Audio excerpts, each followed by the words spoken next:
Hi children, welcome to History class, Chapter 4, The Mughal Empire. The Mughal Empire was an empire in Asia which existed from 1526 to 1858. The Mughal rule over India is called an empire because it stretched over a large area.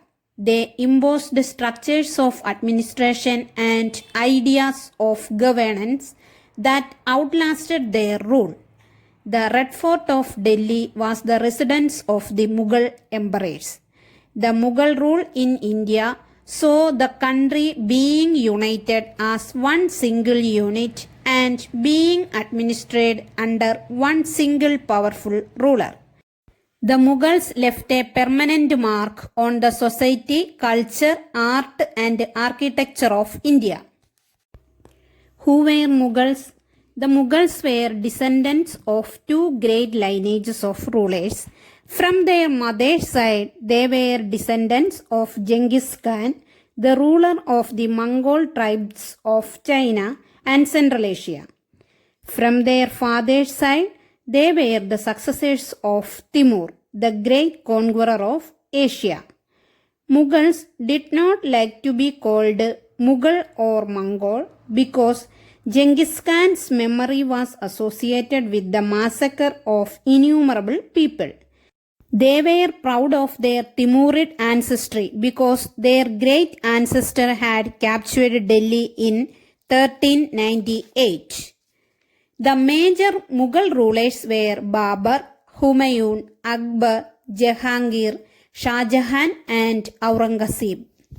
Mughal military campaigns. Babur from 1526 to 1530. Babur was the founder of Mughal Empire and first emperor of Mughal dynasty. He became the king of Fergana in 1494 at the early age of 12 because of the death of his father. Fergana is a region in Central Asia.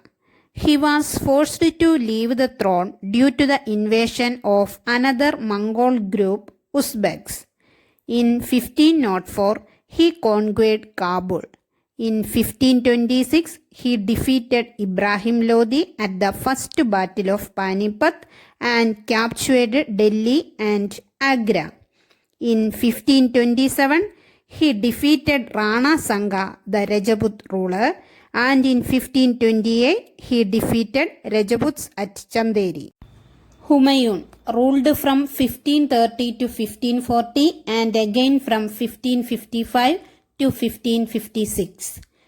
Humayun was the second emperor of Mughal Empire. Humayun divided his inheritance according to the will of his father. In 1530, he succeeded his father to the throne of Delhi as ruler of the Mughal territories in the Indian subcontinent. Sher Khan, the ruler of Bihar, defeated Humayun in 1539 and in 1540. But he recaptured Delhi in 1555 with the help of Iran ruler Safavid Shah. Akbar ruled from 1556 to 1605. Akbar was 13 years old when he became the emperor. His reign can be divided into three periods: 1556 to 1570, then 1570 to 1585, and 1585 to 1605.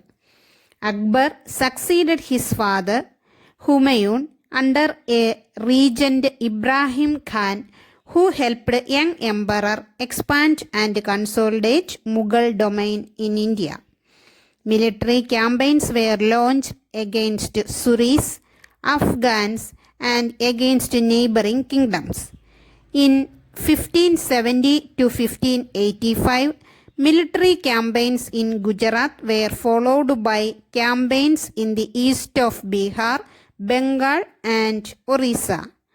1585 to 1605 was the period of expansion of Akbar's empire. Campaigns were launched in the northwest. Many small kingdoms were seized and annexed to Akbar's empire. Jahangir from 1605 to 1627. He was the eldest son of Akbar the Great. He continued the military campaigns started by Akbar.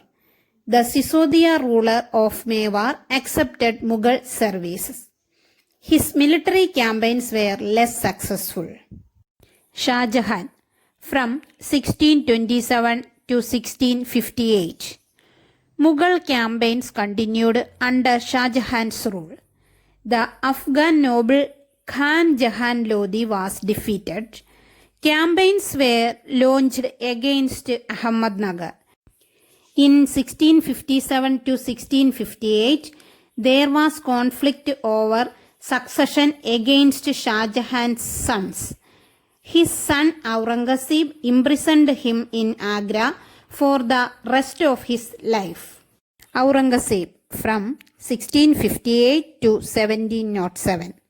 Aurangzeb was the sixth Mughal ruler of the Mughal Empire. Campaigns in the northwestern side were temporarily successful. Bijapur was annexed in 1685 and Golconda in 1687. Under him, the Mughal Empire reached its greatest extent. His reign lasted for 49 years. During this time, Aurangzeb greatly expanded the territory of the Mughal Empire. His death was followed by a succession conflict amongst his sons. Mughal traditions of succession. The Mughals did not believe in the rule of primogeniture. What is primogeniture? Primogeniture is the custom by which eldest son inherited his father's estate. They followed the Timurid custom of coparcenary inheritance, which means the division of inheritance amongst all sons. Mughal relations with other rulers. Many Indian rulers started accepting Mughal supremacy. Mughals campaigned and fought against rulers who did not obey them. When the Mughals became powerful, many others joined them willingly. Rajputs are good example for this. Rajputs married their daughters into Mughal families in order to gain a high position. The mother of Jahangir was a Kachwaha princess, daughter of the Rajput ruler of Amber. The mother of Shah Jahan was a Rathod princess, daughter of the Rajput ruler of Marwar. Some rulers resisted Mughals. For example, Sisodia Rajputs. They did not accept Mughal supremacy for a long time. Once defeated, they were honorably treated by the Mughals. They were given their lands back as assignments. Mughals never humiliated their opponents even though they defeated them. This quality of Mughals enabled them to extend their influence over many kings and chieftains. But the Mughal ruler Aurangzeb insulted Shivaji when he came to accept Mughal authority. After being insulted by Aurangzeb, Shivaji escaped from Agra and declared himself an independent king. Then he resumed campaigns against Mughals. Mansabdars and Jagirdars. The Mughals appointed people of all races and religions into government jobs. They were known as Mansabdars. Turkish nobles, Iranians, Indian Muslims, Afghans, Rajputs and Marathas were included in these groups. The term Mansabdar refers to an individual who holds a mansab, meaning a position or rank. It was a grading system to decide the rank, salary and military responsibilities of the government officials. Rank and salary were determined by a numerical value called Sat. If the Sat was higher, the more prestigious was the noble's position and salary was also higher. Military responsibilities of Mansabdars. Mansabdars maintained a specified number of savar or cavalrymen. The Mansabdar brought his cavalrymen for review, got them registered, their horses branded, and then received money to pay them as salary. Mansabdars received salaries as revenue assignments called jagirs.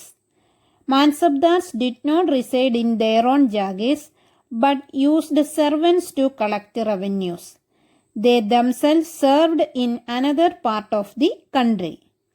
In Akbar's reign, these jagirs were carefully asserted so that their revenues were roughly equal to the salary of the Mansabdars.